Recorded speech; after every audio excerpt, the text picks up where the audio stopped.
What is one of the major reasons that so many successful achievers are failing on a regular basis in their business and in their relationships? Well, I'm going to walk you through the one thing that ended up making a huge difference for me, and I know it can make a big difference for you if you happen to be an overachiever. Let's get right into it. This is the Investor Mindset Podcast. Welcome back to this week's Mindset Minutes episode on the Investor Mindset Podcast. And I'm your host, Stephen Pesavento. And each week we share mindset tips and investing strategies to help you take your business and investing career to the next level. And today I'm going to be talking to you about the 95% that you need to be focused on. And you're going to find out exactly what that means in just a minute. So if you are just joining us, make sure you hit that subscribe button down below so you can join us each week for more mindset tips and investing strategies to really be able to help you reach true financial freedom in your business and your life. So let's get right into it. We all know about the philosophy of what you focus on, you attract. And at the core, it's simple, but it's so true. As Rob Sharma says, what you focus on grows, what you think about expands, and what you dwell upon determines your destiny.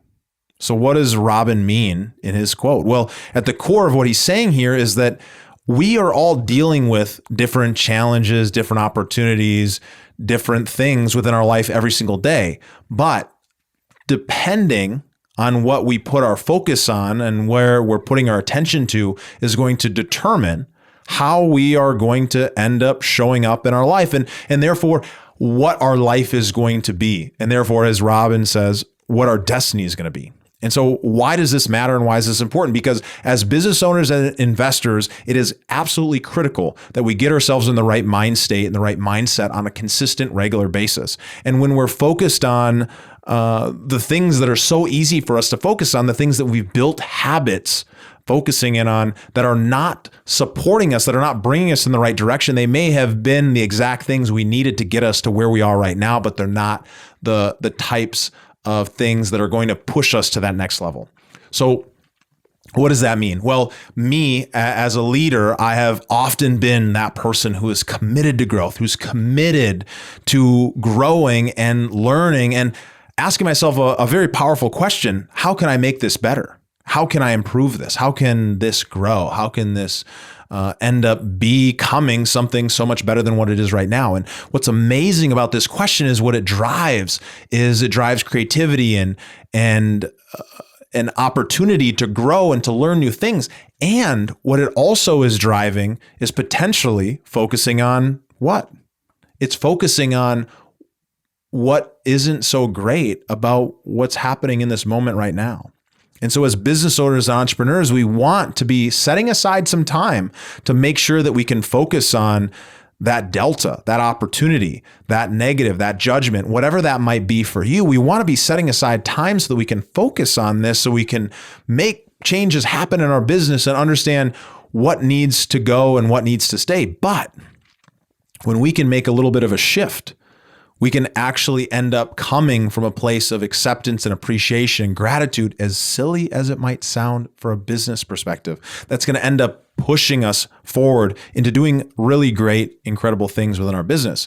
And so when I accentuate this story, I think it's going to help drive home the difference between what I'm talking about. And so when we look at two business owners that run identical businesses and they're both successful, they're both driving things forward, they're both starting at the exact same starting point. And one business owner is constantly recognizing the problems and challenges in their business, and they're focusing 95% of their time there. They're focused 95% on the problem and 5% on the solution, 5% on what's good about it, 5% on that appreciation. What is that going to end up looking like for them? What's that going to produce? No, you tell me. I know what it might produce in my business, but what would it produce in yours? But then we have a second business owner. And this business owner, her time is focused on recognizing the problems as well. But majority of the focus is spent on recognizing the solution. What's great about this? How do we move forward? And only 5% is focused on that problem. And how is this business owner's business going to end up turning out? What is the upside for this business owner? what is that experience going to be like for them?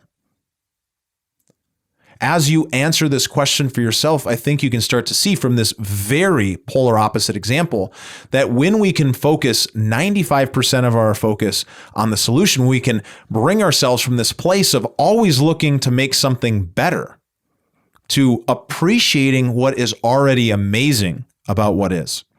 And the reason why it's important at first to go 95%, to go to the other extreme, is to break the habit. Break that habit and experience what it's like to look for the brightness within the darkness. And I wouldn't recommend running your business every single day from that place. But if you're a person who is typically focused on 95%, how can things be improved?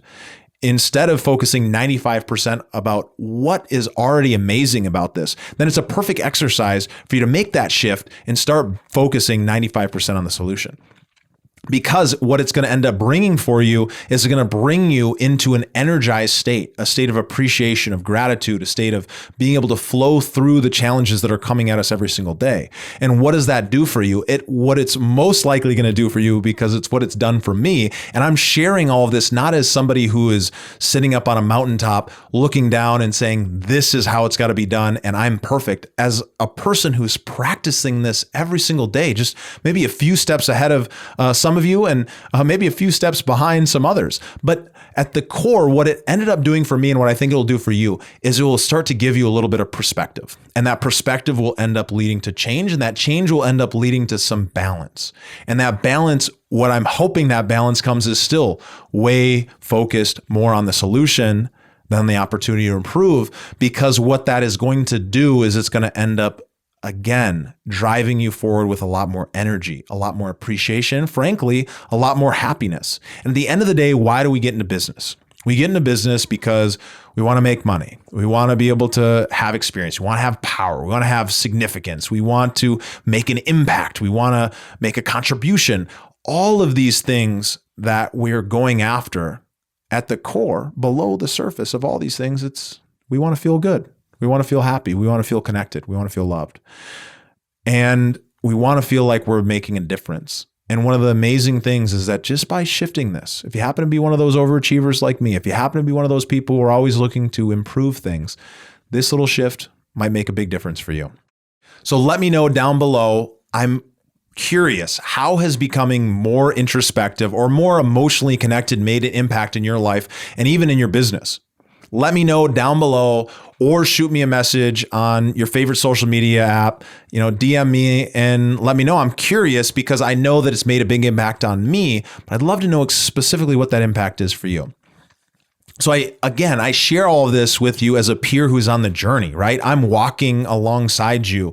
I'm a couple steps ahead of you, lighting the trail, or maybe I'm trying to catch up and you're well down the path, making some of these massive changes in your life, and you're somebody that I'm looking up to. So I just want to thank you guys. Again, hit that subscribe button. If you like what we're doing, make sure you never miss another episode. And I look forward to serving you guys here soon.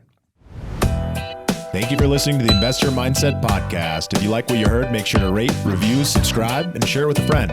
Head over to theinvestormindset.com to join the Insider Club, where we share tools and strategies from the top investors and entrepreneurs on how to take it to the next level.